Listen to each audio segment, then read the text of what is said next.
Semakin orang menyadari nafasnya, semakin dia dekat kepada Allah Subhanahu wa Ta'ala. Disitulah Allah ngajarin dia. Jadi kenapa ada orang-orang dapat ilmu laduni? Karena dia tahu zikir namanya zikir anfas. Nanti diberi rasa, dilihat oleh Allah. Nah, itu ilmu.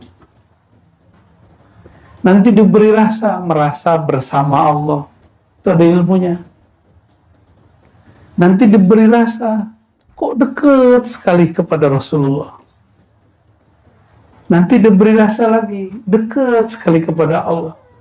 Karena Allah itu tidaklah benda, maka kedekatan kepada Allah bukan kedekatan fisik, sifatnya rohani. Dan kita sudah bahas sebelumnya, bahwa tubuh ini, pikiran ini tidak akan dapat merasakan Allah. Yang dapat merasakan Allah hanyalah hembusannya, yaitu rohani kita. Ya, kalau kalbu hanya dapat merasakan nama. Kalbu kita, makanya kalbunya beberapa hari ini terus ya ditekan menyebut nama Allah, sebut. Ya. Kalau ruhani enggak, dia lebih tinggi dari itu, ya, dan abadi, rasanya abadi. Kaidah yang ke-7 dari kaidah Naqsyabandiyah yang coba kita review dari awal. Yang pertama apa? Hushdar dam, berarti menjaga nafas, dari nafas ke nafas selalu ingat Allah. Yang kedua, nazar berqadam, menjaga pandangan supaya tidak cenderung kepada dunia, ya. Maka dibuat simbolnya menggunakan khirqah, kain itu simbolnya. Yang berikutnya safar dar watan, melakukan rihlah mencari guru, lalu khidmat dan bersohbat. Ya, kalau orang cari guru mudah, tapi yang mau bersohbah, yang mau berkhidmat itu nggak banyak. Malah banyak murid yang merasa terbebani oleh gurunya, takut dibebani, takut nanti nyusahin hidupnya. Nah, itu belum sah safar dar watannya, ya. Tapi tenang aja, syaikhuka man la yut'ibuka, kata Imam Al-Mursi, diulang kembali oleh Imam Mu'tala Sekandari. Gurumu itu tidak akan pernah membuat kamu merasa dibebani, justru kamu senang diberi beban. Itu guru, berarti udah ketemu gurunya kalau sudah ketemu orang begitu, ya. Tapi kalau datang ke dia berat, khidmat kepada dia kayaknya susah, mungkin kita belum tasdik kepada keilmuannya sehingga sulit, ya. Ini khawatir nanti terganggu pekerjaannya, terganggu waktunya. Yang ada kita yang ganggu guru, bukan guru yang ganggu kita, ya. Jangan salah, ya, jangan keliru. Ini safar dar watan. Berikut khalwah dar anjuman. Nah, maka berkhalwat dalam keramaian. Kalau khalwat di surau biasa, sudah punya tempat khalwatnya. Nah, namun dituntut, kenapa zikirnya zikir khafi? Supaya nanti dalam keramaian, dalam kesibukan harian, dalam kesibukan bekerja, berbisnis, berusaha, tetap hatinya terkoneksi kepada Allah Subhanahu wa Ta'ala. Itu namanya khalwat dar anjuman. Maka apakah dia laki atau perempuan? Jika dia orang yang hatinya selalu terhubung kepada Allah, keadaan apapun, maka dia disebut rijalun, lelaki, pejantan, ya, meskipun dia seorang perempuan. Dan sebaliknya, ini bahasanya masih halus. Kalau bahasa hadis Nabi lebih kasar, ya. Berarti orang-orang yang suka lalai, gampang tersita pikirannya oleh dunia, dia itu walaupun dia laki-laki, dia perempuan. Kalau perempuan ya double, ya. Kalau Nabi menyebutnya masalul ladzi yadhkur rabbahu wal ladzi la yadhkur rabbahu kal hayy wal bait. Perumpamaan orang yang ingat Allah dan yang tidak ingat Allah seperti orang yang hidup dan yang mati. Berarti orang yang lalai ini bangkai berjalan, mayit berjalan. Itu bahasa yang lebih kencang ya di Sahih Bukhari. Lalu yang berikut apa tuh? Nomor berapa? Nah, zikir lisan dan kalbu yang beriringan. Maka ketika tadi kita praktek ba'da salat la ilaha illallah, ikutin irama imamnya. Imamnya memanjangkan ilaha illallah, ikuti. Nanti gemanya akan dahsyat. Kalau imamnya memendekkan baca Allah, ikuti juga. Jadi jangan buat pola sendiri. La ilaha illallah. Nah, imamnya itu benar itu. Kalau imamnya baca cepat, la ilaha illallah, ikutin saja. Nanti akan ada energi yang luar biasa dari suara itu. Ya. Seperti suara lebah begitu kata Nabi Shallallahu Alaihi Wasallam. Yang berikutnya nomor ke-6, ya, kenapa kita sering baca ilahi anta maksudi wa ridhaka matlubi? Karena bermakna meluruskan niat.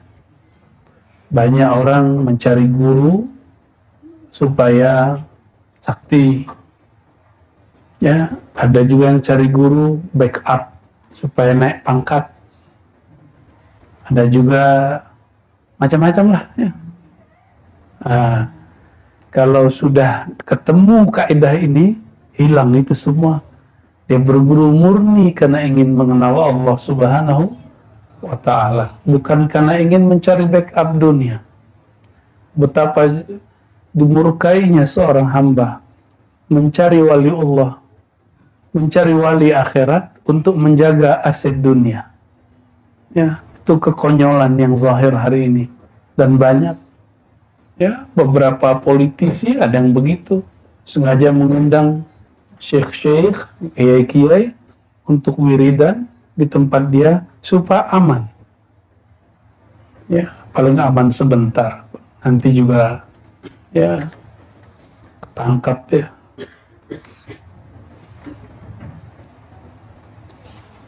Dia lebih takut kepada pengadilan dunia daripada pengadilan akhirat ya.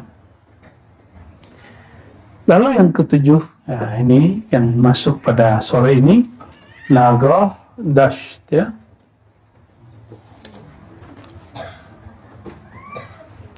Apa arti Nagoh Dasht? Kalau kampungnya Buya Aldomi baca ini nakah. Tidak menakah. Nagoh Dasht. Saya ingat saya begitu cara bacanya. Apa artinya? Muraqabatul khawatir. Selalu memperhatikan lintasan-lintasan pikiran dan hati. Nah, bagaimana caranya? Nah, itulah gunanya latihan zikir nafas. Nafi isbat. Kalau itu mesti suluk dulu, itikaf dulu baru dikasih. Ya. Tapi ada jalan pintas di Tarekat Samaniyah, ada, nggak perlu suluk khawat, suluknya dar anjuman. Ya. Kecuali kita pakai jalur Naqsyabandiyah Muzhariyah, bisa.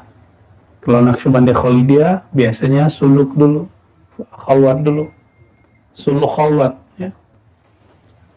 Tapi kalau ada guru yang dia berijtihad, mungkin muridnya tidak mungkin dapat cuti, tidak mungkin dapat libur, tapi muridnya mau berkomitmen mujahadah, ya, bisa-bisa aja diberi di luar khalwat. Tergantung gurunya, kan gurunya yang punya SIM, surat izin mengajar. Ya. Kalau ada yang protes sama siapa dia? Ya. Itu guru sudah punya otoritas untuk mengajar, walaupun yang lain tidak sepakat. Ya. Nah, caranya bagaimana? Nah, dalam nafas ditahan, itu kemudian kita memperhatikan apa yang masuk lewat pikiran, yang masuk lewat hati. Ya. Dan dahulu mereka kalau latihan zikir begitu, mulai daripada subuh, diam bentuknya, tapi nafasnya tidak terdengar, naiknya tidak terdengar, turunnya tidak terdengar, dia menarik nafas, tidak terdengar dia mengeluarkan nafas. Dia selalu memperhatikan, karena syaitan itu bisa masuk pada pembuluh darah. Tapi ingat, syaitan tidak sanggup masuk melalui nafas. Karena nafas ini milik Allah, langsung mutlak. Kalau darah, Allah sudah diberikan hak kepada syaitan. Jadi iblis itu yajri majrad dam. Sembunyi syaitan mengalir dalam pembuluh darah. Maka kedekatan kita kepada Allah jangan sebatas mengenal hakikat darah. Kalau orang hanya mengenal hakikat dirinya yang zahir sampai kepada darah, nanti masih berdapat tembus oleh syaitan. Dia harus mengenal, wa nahnu aqrabu ilaihi min hablil warid. Kami mendekat, lebih dekat kepada, lebih dekat daripada habl, saluran, warid, yang warada. Apa arti yang warada? Yang dia mengalir, dia naik turun, keluar masuk. Ya, kalau boleh diterjemahkan secara umum, itu adalah saluran nafas. Ya, lebih dekat dari itu, lebih dekat Allah, lebih dekat kita daripada nafas kita sendiri. Kalau terjemahan biasa pembuluh darah, nadi, ya itu terjemahan boleh-boleh saja. Kalau tafsir masih bolehlah kita berbeda, ya. Nah, mereka biasanya menjaga qalbunya, yahfaz al-qalba an khudurir aghyar min tulu'il fajri ila dhahwatil kubra ala wajhin takunul quwwatul mutakhayyila fi tilkal muddah ma'zulatan 'anil amal. Dan selanjutnya, jadi caranya mereka membaca satu kalimat zikir yang diajarkan gurunya lalu dijaga. Nah, ini sebenarnya kurikulum antum sekarang yang lagi latihan sebagian 70% kan itu. Jangan mesilat taif, jangan cemburu dengan wirid orang lain. Itu hanya sekedar latihan. Ini tujuan zikir itu hanya ingat. Bisa orang ingat lewat lataif, bisa ingat lewat nafi isbat. Yang penting ingatnya, bukan tekniknya. Ya. Jadi kalau teman kita sudah tahlil, sudah nafi isbat, kok saya masih lataif? Gak ada masalah. Ini Imam Alauddin hanya mengamarkan ilahi anta maksudi, nggak pakai nafas, nggak pakai ini, pakai baca aja. Bertahun-tahun. Nggak ada masalah, dia nggak protes. Tapi murid sekarang kan manja-manja. Ya, minta-minta. Ya. Masa saya belum diberi gitu. Kalau dulu nggak ada begitu. Dulu orang ngamalin zikir ismul zat, ismul jallah itu bisa 6 tahun. Hanya nama Allahnya, satu titik qalbu. Oh, sekarang kalau sudah 10 hari mesti nambah. Oh, bahkan kalau itikafnya cuma 10 hari, 3 hari udah minta nambah gitu. Ini seperti sekolah negeri aja, masuk kelas swasta. Kita nggak begitu. Kurikulum ini bukan untuk diotak-atik seperti itu, ya. Barangkali itu sebabnya kenapa zikir-zikir kurang bernatijah. Kurang bernatijah, apa arti natijah? Berbuah, berhasil. Karena mengejar target. Biasa aja, ya. Istiqomah aja. Pulang nanti, kembali lagi zikir lataif. Ya. Sekali sehari itu. Kalau nggak sekali seminggu, aduh sulit sekali. Sekali seminggu ya. Kalau khatamnya minimal sekali seminggu, tapi diisinya tiap hari. Ya. Yang berikut, yang nomor berapa? Yaddash, ya. Yoddash, ini bacanya yod. Yaddash itu al-maksud min jami'i ma sabaq. Nah, semua yang tadi itu wa huwa ibaratun anil hudur ma'al haq. Tujuannya cuma satu. Hadir hati merasakan Allah Ta'ala ala wajhiz zawq, bukan berdasarkan analog seperti para filsuf atau ahli kalam, ahli akidah, mana dalilnya, mana analognya, itu berdasarkan dalil akli atau nakli, tapi lebih real berdasarkan zauq. Apa arti zauq? Jadi cara merasakan Allah itu, cara mengenal Allah itu ada hissi, satu, empirik. Apa bukti Allah ada? Ada alam semesta. Nah, ini ilmu kalam namanya. Hissi dan akli. Jadi dia dari alam ini dipindahkan kepada akal. Jadi satu paket itu. Mungkinkah ada bangunan tanpa ada yang membuat? Nah, bangunan itu fisik. Lalu dibuat analog. Apa analognya? Kias. Jika bangunan ini ada yang buat, masa seperti bumi ini tidak ada yang buat? Nah, masuk kepada akal. Jadi hissi masuk kepada akli. Itu ilmunya ahli kalam, ahli akidah. Ya, paling hebat jadi singa aswaja. Ya, debat-debat mulu, Tuhan di langit, apa di aras, bertempat, apa di tempat, paling gitu aja debatnya. Masih mau debat begitu? Terdebat istawa. Ya, masa lalu kita lah ya. Ibu Asfi itu tukang debat dulu. Sama mana? Ya. Tapi kalau Bu Asfi lebih serius debatnya. Sampai dibawa-bawa ke dalam Facebook dan mimpi. Ya. Dan itu sudah banyak makan korban dari masa ke masa. Masa kita mau ngulang lagi? Nah, kami cukup pengalaman aja. Sudah ngalamin itu. Sekarang udah ketemu, ternyata istawa itu bukan untuk diperdebatkan. Kata ia, tangan di Quran itu bukan untuk diperdebatkan, tapi untuk dirasakan. Nah, makanya muncul yang ketiga, zauq. Dan ini tidak mungkin kecuali jalur tasawuf. Maka saya menghimbau kepada orang-orang yang lagi sibuk mempersiapkan dirinya jadi singa aswaja, udah cukup. Ya, antum pelajari ilmu zauq. Ujungnya nanti qaswatul qalb. Debat-debat itu ujungnya nanti keras hati. Mesti belajar ilmu zikir kepada ahlinya. Ya. Biar nggak sibuk lagi sama orang. Jadi debat itu sibuk sama orang. Kalau zauq kita sudah sibuk, ternyata mengalahkan diri sendirinya nggak kuat. Duduk sebentar, coba ustadz loh. Duduk sebentar, kalah sama yang awam. Ini terbukti di surau ini. Yang ustadz, yang tamatan pesantren, tamatan sekolah Islam, kalah sama yang umum. Ini surau ini saksinya.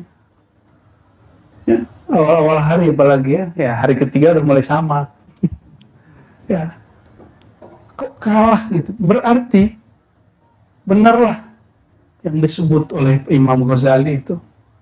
Fakhruddin Ar-Razi dan sebagainya. Jadi mereka ketika menyesali dirinya dulu suka berdebat itu ketika sudah masuk ke tasawuf, bukan kembali ke kelompok yang suka debat lagi. Ya, nggak usah kita sebut lagi kelompoknya, nanti marah lagi dia. Nah, masuk ke dunia ruhani. Zauq itu tempatnya di kolbu dan ruh. Kalau kias tempatnya di akal. Kalau empirik tempatnya pada indera yang 5.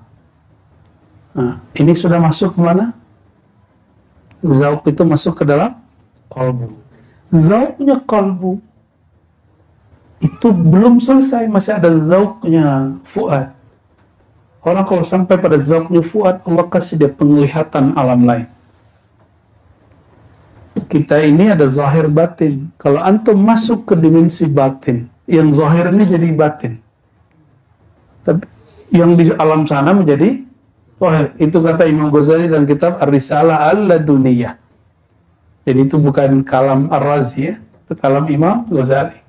Katanya bertasawuf Imam Ghazali, tapi nggak mengaku itu dan menganggap itu halu. Ya, kita meragukan orang-orang yang bela-bela thariqat mu'tabarah, tapi tidak percaya bab ini. Ya. Nggak bisa membedakan antara halu dengan mukasyafah ilahiyah. Nah, lalu ada lagi zauknya sir. Sir itu zauknya sudah mulai sifatnya al-ilm al-laduni. Jadi Allah sudah mulai ngajar dia. Nah, orang seperti inilah yang disebut dengan maktabah. Dia adalah library. Dia adalah perpustakaan yang hidup dan berjalan. Nah, mereka itulah kalau ummi, tetap saja tidak ummi, itulah baginda Rasulullah SAW dan pewaris-pewarisnya. Maka jangan heran, banyak mursyid-mursyid nggak sekolah. Kalau ngomong tauhid, lebih canggih beliau dari kita-kita yang sekolah-sekolah ini. Ya. Dan menyebutkan istilah-istilah, yang istilah itu hanya kita temui di kitab-kitab tua, tapi dia bisa mengatakannya. Karena mereka langsung diajar oleh Allah Subhanahu wa Ta'ala. Ya, semoga kita dimudahkan Allah berguru kepada mereka. Apalagi sampai kepada zauq ruhani. Itulah zauq yang tak terbatas, tak berwarna, tak bertempat, yang tak berlimit. Zauqnya kekasih-kekasih Allah Subhanahu wa Ta'ala yang disebut zatiyun, orang-orang yang sudah fana dalam memandang, dalam mengingat zatullah tabaraka ta'ala.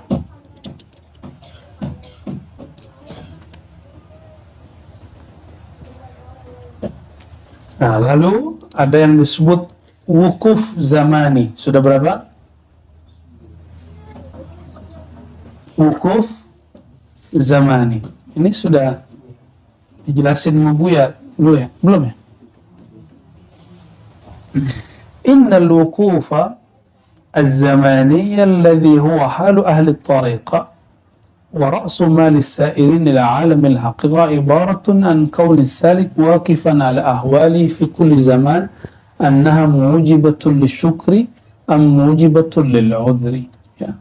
Kata Imam Bahauddin, seorang ahli tariqah, modal dia untuk masuk ke alam hakikat itu adalah waqifan ala ahwali fi kulli zaman. Dia dalam setiap detiknya, jika dapat nikmat baik zahir atau batin, zahir berarti materi, batin dapat natijah zikir, lisyukri, dia bersyukur. Itu sebabnya kita setiap kali selesai zikir kita sujud syukur. Itu bukan bid'ah, itu bagian dari bab al-wukuf zamani. Ya, ada juga yang nanya, kayaknya dulu kami suluk nggak begitu deh. Ya karena ente nggak baca ini, sederhananya gitu aja deh. Ya, coba baca kitab ini, kaidah-kaidahnya kembali hidup lagi. Ya, katanya ingin memurnikan thariqah, diajak memurnikan malah dianggap bid'ah kita. Ya, sekaratmu kata orang Jawa. Ya. Kalau tidak mendapatkan, belum mendapatkan nikmat. Nah, kok ada orang tahu sholatnya nggak khusyuk? Mulai dia sadar, kok saya zikirnya kurang. Itu karena dia sudah mulai zikir. Jadi kalau dia belum belajar zikir qalbu, dia nggak akan pernah sadar dia itu kurang zikir. Itu sebabnya banyak orang di luar sana cukup dengan takbir-takbir sudah ngerasa suci. Cukup dengan pergerakan politik tertentu sudah merasa Islamnya paling benar. Ya. Memenangkan Allah sendiri dalam dirinya belum sanggup, gimana dia mau membela Islam? Ya. Islam itu isinya nama Allah, nama Sayyidina Muhammad SAW. Besarkan dulu nama itu di kolbu, baru takbir pakai mulut, berbuih-buih ke mulut. Tapi nggak bisa menaklukkan musuh untuk apa? Sedangkan di akhir zaman disebutkan dalam hadis Imam Hakim, hadisnya Sahihul Isnad, bahwa umat Islam menaklukkan Eropa, ya, Bani Rum disebut, itu cukup dengan takbir. Ini naklukin teman sesama beda partai aja nggak bisa, udah beda fahamnya udah nggak bisa. Ya takbir kita takbir, ya bingung. Ya, apa yang salah? Yang salah di kolbunya belum bertahta nama Allah. Masih ingat baginda Rasulullah SAW ketika pedang sampai di leher beliau, lagi musim perang, beliau rehat di bawah pohon. Ternyata ada spire, ada mata-mata yang sudah siap. Dia seperti ahli golok, ahli pedang. Dengan cepat tangkas pedangnya sampai di leher baginda Rasulullah SAW. Hadis Sahih Bukhari Muslim. Apa kata dia? Hei Muhammad. Salah dia manggil Muhammad, itu masalahnya. Seharusnya dia nggak panggil Muhammad. Ya, seharusnya hoi gitu aja ya. Karena dia nyebut nama Muhammad, tubuh dia dari Muhammad.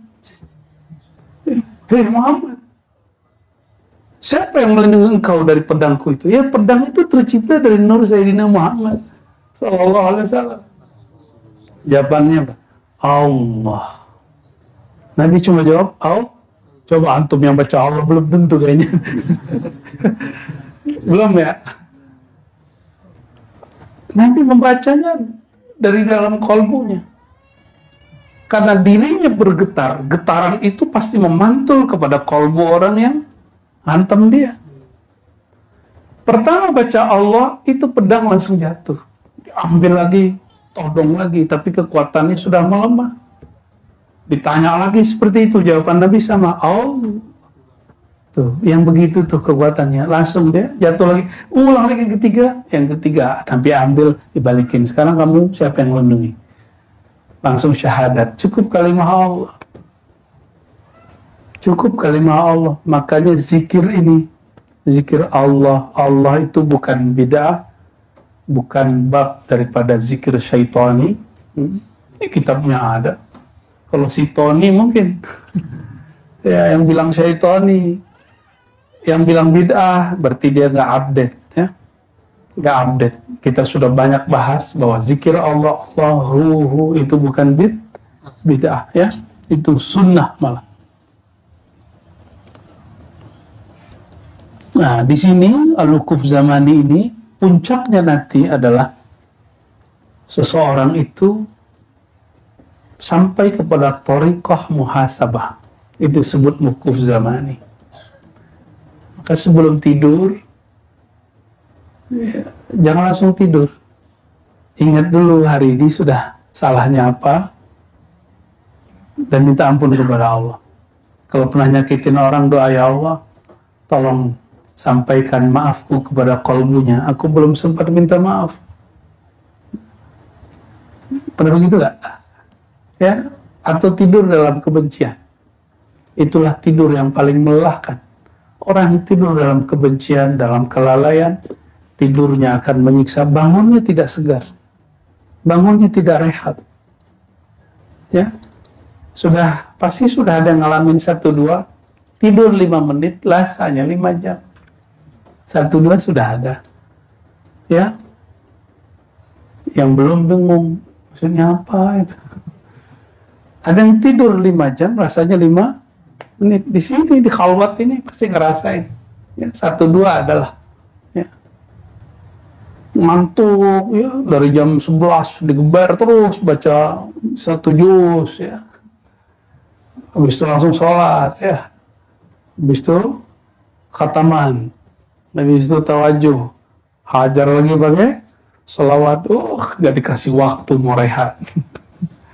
Mau rehat dikit, udah azan. Ya, mumpung masih hari 27 ya. Kalau di rumah udah nggak bisa begitu antum. Jadi ujungnya nanti apa? Thariqatul muhasabah. Muhasabahnya orang-orang yang ahli zikir tidak hanya dari dosa zahir, tapi juga dosa batin. Dia mengatakan, ya Allah, hari ini hatiku beberapa kali tersita selain Engkau. Hatiku dimasuki selain Engkau. Oh, mereka sampai ke sana. Nah, nanti bedanya antum kalau sudah pulang ke rumah, mulai muhasabahnya ke sana. Kalau dulu-dulu paling saya nyakitin tetangga nggak ya?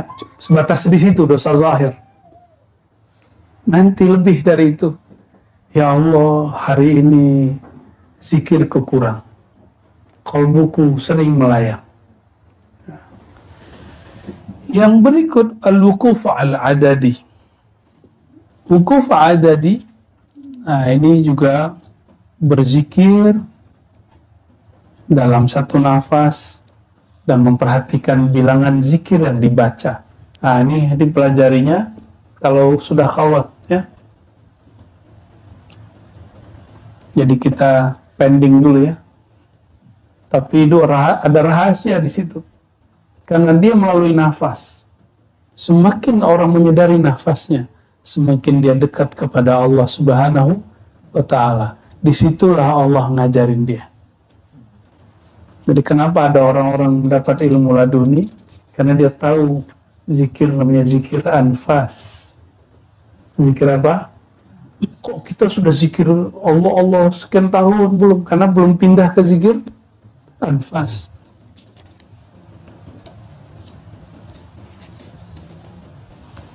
Maka nanti ada namanya yang disebut Imam Ghazali ilmu laduni. Apa arti ilmu laduni? Ilmu laduni, ladun itu artinya ilmu yang diberikan tanpa perantara. Kalau sekarang kami kasih zikir Ismul Jalalah, Ismul Zat, Nafis, Bat, Al-Taif, Wukuf, itu masih perantara guru. Dengan mengamalkan ini sungguh-sungguh, nanti diberi rasa, dilihat oleh Allah. Nah, itu ilmu. Nanti diberi rasa, merasa bersama Allah. Itu ada ilmunya. Nanti diberi rasa, kok dekat sekali kepada Rasulullah. Nanti diberi rasa lagi, dekat sekali kepada Allah. Disebut dekat, tapi tidak ada ininya, ya. Apa bahasa orang kampung tuh ya? Dekat tak berhantaran, apa gitu ya? Jauh tak berjarak. Waduh, ribet bahasanya. Kira-kira seperti itu. Karena Allah itu tidaklah benda, maka kedekatan kepada Allah bukan kedekatan fisik, sifatnya rohani. Dan kita sudah bahas sebelumnya bahwa tubuh ini, pikiran ini tidak akan dapat merasakan Allah. Yang dapat merasakan Allah hanyalah hembusannya, yaitu rohani kita. Ya, kalau qalbu hanya dapat merasakan nama. Qalbu kita, makanya qalbunya beberapa hari ini terus ya ditekan menyebut nama Allah, sebut. Ya. Kalau rohani enggak. Dia lebih tinggi dari itu, ya, dan abadi, rasanya abadi. Nah, orang-orang yang mohon maaf zikirnya belum sampai pada qalbu, mereka itulah yang dikhawatirkan su'ul khatimah, yang disebutkan dalam hadis Nabi sallallahu alaihi wasallam, "Walladzi la ilaha ghairuh, inna ahadakum la ya'mal bi'amali ahli al-jannah hatta la yakunu bainahu wa bainaha illa dhira' fayasbiqu alaihi al-kitab fayamal bi'amali ahli an-nar fayadkhulaha." Sesungguhnya demi zat yang tidak ada Tuhan selain Dia, begitu kata Rasulullah SAW, sungguh ada di antara kamu orang yang beramal, amalnya soleh sekali sehingga jarak dia dan surga hanya satu jengkal. Fayasbiqu alaihil kitab, tapi ketentuan sudah berlaku. Apa ketentuan itu? Orang yang zikirnya tidak sampai tembus ke dalam qalbu, nanti di akhir hayatnya, ketika tubuhnya kejang, sakap, qalbunya kosong menyebut nama Allah, walaupun sudah baca ribuan kitab, walaupun sekolah tinggi, walaupun haji 1000 kali, kalau nggak sampai dia berhaji dengan kolbunya, sholat dengan kolbunya, zikir dengan kolbunya, zakat dengan kolbunya, semua harus menyertakan kolbu, maka yasbiqu alal kitab. Apa yang ditetapkan Allah? Innal a'mal bil khawatim. Innamal a'mal bil khawatim. Amal itu tergantung ujungnya. Jika ini nggak sampai kepada ujung diri, yaitu kolbu, maka di ujung hayat pun juga sama. Itulah kenapa terjadi ada orang katanya kiai tapi susah meninggal.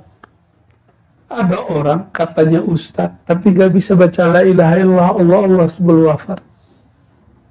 Ya, pernah dengar? Jangan-jangan pernah lihat.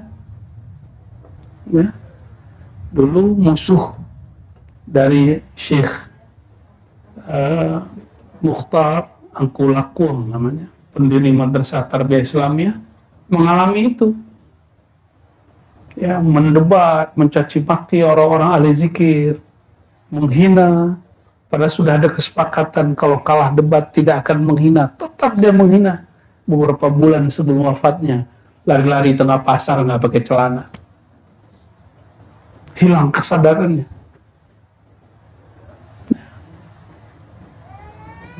Ya, mau begitu, ya, maka harus ada kesadaran qalbiyah. Kesadaran qalbiyah itu nanti kalau antum lagi mengalami goncangan hidup luar biasa atau sakit luar biasa, badan sudah lulai, nanti yang bekerja kolbu ya beralih, tenang aja, ya. Maka sakratul maut, sakrah artinya mabuk, mabuknya mati, yang bisa menenangkan cuma tenangnya kolbu. Maka dari sekarang kolbunya betul-betul dilatih terus menyebut nama Allah. Ini antum gak akan bisa beli itu nama Allah, beli ke Allah benar ya. Itu nama pencipta langit dan bumi. Gak bisa kita beli. Saya sekolah pun bertahun-tahun gak bisa menggambarkan, mencapai hakikat nama Allah itu. Hanya dia yang tahu hakikat namanya. Ini namanya udah cukup. Ya.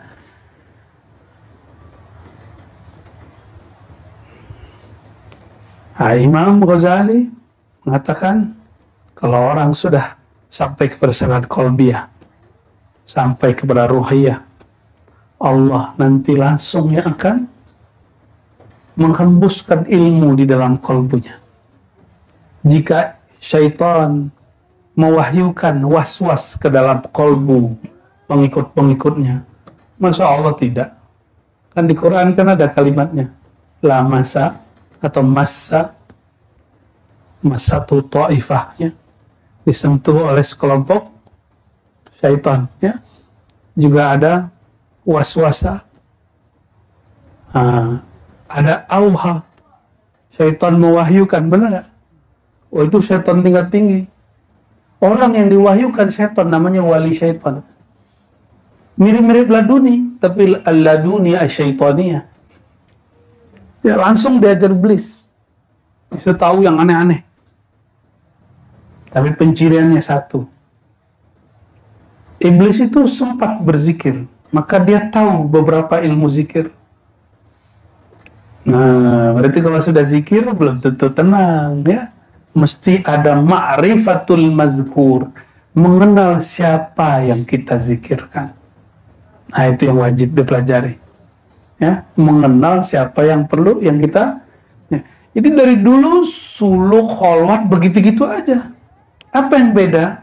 Ma'rifat yang beda. Ma'rifatnya harus nambah. Yazid, mesti bertambah, jangan berkurang. Dan yang terakhir, al-wukuf al-qalbi. Wukuf berarti tetap, qalbi berarti pada qalbu. Wukuf pada qalbu. Ya. Ada dua makna kata beliau. Pertama, kaunu qalbi dzakir hadiran ma'al haq. Hati selalu hadir merasakan Allah. Bagaimana caranya? Sebut namanya, yang punya nama mesti hadir. Ya. Kalau saya panggil yang hadir ini tidak dengan namanya noleh nggak? Saya panggil Dawami dengan Daim, Daim gitu. Artinya sama loh. Nggak noleh dia. Im. Siapa itu? Ya, abadan. Ya, nggak noleh dia. Atau, oi, gitu. Semuanya gengsi kan mau noleh dipanggil oi. Kamu siapa? Ya. Maka memanggil Allah itu mesti namanya, pasti dinoleh. Ujibu da'watad da'i idza da'ani. Hanya Allah yang benar-benar menjawab orang yang memanggil namanya. Hanya Allah, nggak ada lagi. Kekasih belum tentu. Apakah yang nggak dikasihi? Apalagi teman politik, apalagi teman bekerja. Dia hanya bersama kita kalau kepentingannya sama. Ada orang pertemanannya berdasarkan duit. Ada yang berdasarkan teman angkatan. Ada yang alumni, benar ya? Ada yang berdasarkan mazhab. Ada yang berdasarkan manhaj. Tapi siapa yang pertemanannya fillah? Yang disebutkan dalam hadis Nabi nanti di akhirat. Ini hadis penutup kita. Para nabi, syuhada, heran kok ada sekelompok orang pergerakan dia seperti pesawat, kecepatan kilat. Yaghbituhum, ya, ada yang iri kepada mereka. Lalu bertanya, itu para nabi, para syuhada. Nabi bisa begitu juga, cuma mereka bingung. Ini bukan nabi, walaisu bi'anbiya. Mereka bukan nabi, bukan juga syuhada. Kok bisa punya kendaraan yang kita sebut sebelumnya? Jadi orang nanti di padang mahsyar ada kendaraan. Jangan bayangkan onta. Nabi menyebut yarkabun, ada yang yarkabun, ada yamshun. Semua kendaraan yang ada di pikiran antum apa aja? Lexus. Boleh juga tuh. Ya, apalagi kendaraan yang terbang. Ya, kendaraan motor. Jadi nanti di akhirat itu ada yang seperti itu, ada yang kayak motor. Tapi bukan motor bentuknya. Kecepatannya seperti motor. Ada yang seperti pesawat, ada yang kayak jet. Nah, yang kayak jet itu ditanya, ya Allah itu siapa? Muncullah jawaban, Allah yang jawab. Al-mutahabbina fiyya. Mereka itu yang mereka saling mencinta dulu di dunia.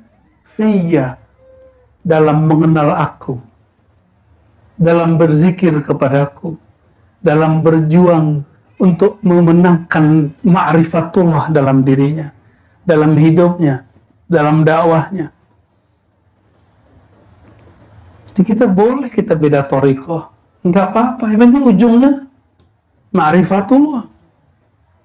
Boleh kita beda manhaj dalam bab akidah. Yang penting tetap ahlus sunnah. Berbedaan mustalahat, istilah nggak ada masalah. Berbeda fikih nggak apa-apa. Ada masalah. Berbeda status sosial nggak ada masalah.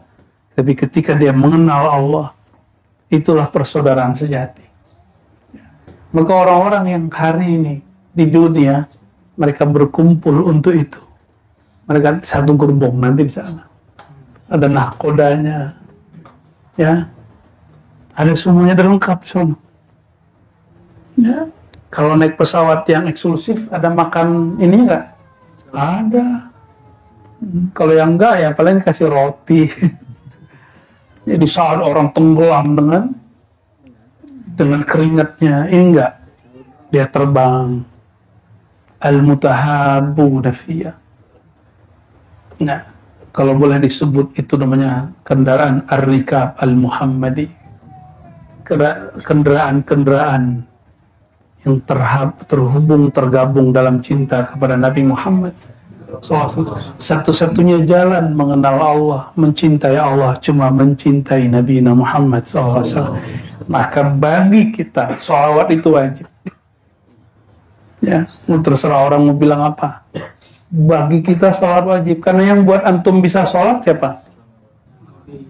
Yang ngajarin sholawat, yang ngajarin sholat, ya, terus masih protes. Saya sebut bahwa sholawat lebih wajib dari sholat, masih protes. Antum tahu sholat dari siapa? Nabi Muhammad SAW. Berterima kasih kepada yang ngajarin ini, itu lebih wajib. Dia jadi syarat deh. Wajibnya bukan wajib rukun. Walaupun di mazhab Syafi'i itu rukun. Ya. Jadi orang-orang nggak sholawat itu, dia nggak punya nahkoda nanti, nggak punya imam, nggak punya pilot nanti. Ya, ntar datang aja sendiri sama Allah ya. Kalau bisa, ya. Sekarang ada masalah aja minta tolong sama orang kok. Ngurusin surat aja ke kelurahan, minta tolong sama orang. Gimana ngurus nanti di sono? Antum nggak punya orang dalam. Mesti punya orang dalam. Fiyah. Yang di dalam cintaku. Dan itu cuma Nabi Muhammad SAW. Ya. Oleh karena itu, walaupun masih ada sehari besok lagi ta'lim ya, saya khawatir lupa, wirid kita 2 aja untuk masalah kerohanian. 1 zikrullah, 2 zikrul Muhammad SAW, yaitu salawat, mengingat Allah lalu salawat kepada Nabi Muhammad SAW. Di luar itu ta'limnya, ya, suluknya. 2 itu aja yang kita olah terus kemana-mana. Ya, kadang-kadang kita habis tawajuh yang lebih banyak salawatnya kan. Tawajuhnya pendek, salawatnya diulang-ulang. Nah, itu lagi halnya itu. Ya. Nah, semoga nanti kita yang termasuk berkendara dengan kendaraan tercanggih. Tapi dahsyatnya Rasulullah SAW. Beliau tidak mau berangkat duluan. Beliau setelah hantarin, balik lagi cari ummati. Itulah nanti para mursyid-mursyid, guru-guru, wali-wali Allah yang mereka bermurid, tidak mau egois, dia cari semua muridnya. Rasulullah mencari imam-imam, imam-imam cari pengikut imam itu. Semua mencari. Benarlah kata Imam Ibn Sirin, al-isnad minad-din, Ibnu Mubarak ya, beragama itu mesti berguru. Karena nanti berguru ini akan abadi sampai ke sana. Kalau ayah ibu belum tentu. Al-akhilla yawma idzin, gimana ayat ini surat? Al-akhilla yawma idzin ba'duhum li ba'din adu. Insyaallah habis ya. Pada saat itu orang-orang yang berteman, orang-orang yang dulu berkawan, orang-orang yang dulu bekerja bersama, berjuang bersama, ba'duhum li ba'din adu. Mereka saling musuh-musuhan. Nanti di sana saling nyala-nyalain. Saya kan dulu begitu karena kamu. Saya kan dulu mau saling nyala-nyalain. Kecuali orang-orang yang bertakwa kepada Allah, mereka lah al-mutahabbuna fiyya. Kita mohon kepada Allah semoga namanya bertahta dalam kalbu, ma'rifat mengenalnya tembus ke dalam rohani kita, sehingga jika ada terjadi sakaratul maut mendadak kapanpun itu, namanya tetap keluar dalam lidah ini. Ingatan kita terhadap Allah tetap bersemayam dalam ruh ini. Jika kita mati, kita disambut oleh beliau, baginda Nabi Muhammad SAW. Jika kita berbangkit, kita dicari oleh beliau yang dipanggil ummati. Allahumma salli wa sallim wa barik ala sayyidina Muhammad wa ala ali sayyidina Muhammad. Salatu wassalamu alaika ya sayyidi Rasulullah. Semoga majelis ini diberkahi Allah. Ilahi anta maqsudi wa ridhaka matlubi.